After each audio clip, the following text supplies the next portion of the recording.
Car కొనేదే comfort కోసం. ఎండాకాలంలో ఆ కంఫర్ట్ ని అన్కంఫర్టబుల్ చేయడానికి క్యాబిన్ లకి హీట్ వస్తుంది. ఈ హీట్ కాస్త రిజెక్ట్ చేసుకుందామని విండోస్ కి మనం సన్ కంట్రోల్ ఫిలిం ఎత్తాం. ఇక దొరికింది కదా ఛాన్స్ అని చెప్పి జంక్షన్ కు ఒక పోలీస్ నిలబడి ఫిలింలు వీక్తా ఫైన్ ఎత్తా అని చెప్పి రోజు టార్చర్. ఏ ఇన్స్టాగ్రామ్ వీడియో చూసినా కూడా నువ్వు ఫిలింలు వేసుకొని పోతే మర్డర్లు అయితే ఎట్లా, మానభంగాలు అయితే ఎట్లా అని చెప్పి క్వశ్చన్ చేస్తారు. నాకు అర్థం కాని విషయం ఏంటంటే ఏ ఆర్టీఏ రూల్ ప్రకారంగా మీరు విండోకి సన్ కంట్రోల్ ఫిలిం వేయొద్దని లేదు. 70% విజిబిలిటీ ఉంటే సరిపోతుంది.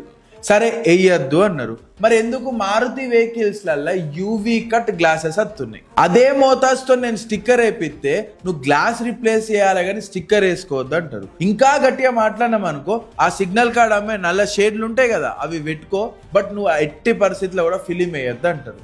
నాకు అర్థం కాదు, ఆ షేడ్లు పెట్టుకుంటే ఇంకా అసలు విజిబిలిటీ అసలు లోపల ఏముందో కూడా కనబడదు. ఇవ్వేస్తానన్న జర సన్ కంట్రోల్ అయ్యి మనకు లోపల హీట్ రాదు, స్కిన్ మీద ర్యాషెస్ రావు. అందరికి తెలిసిందే సన్ లైట్ గ్లాస్ లకి వెళ్ళి పాస్ అయినప్పుడు మ్యాగ్నిఫైయింగ్ గ్లాస్ లాగా అది పనిచేసి డబుల్ హీట్ ని క్యాబిన్ లకు పంపిస్తుంది. ఆ ఎండ దాకద్దని 20-30 లక్షలు పెట్టి కార్లు కొంటా ఉంటే ఈ 3 నెలల నరకమేందో నాకు అర్థమైతలేదు.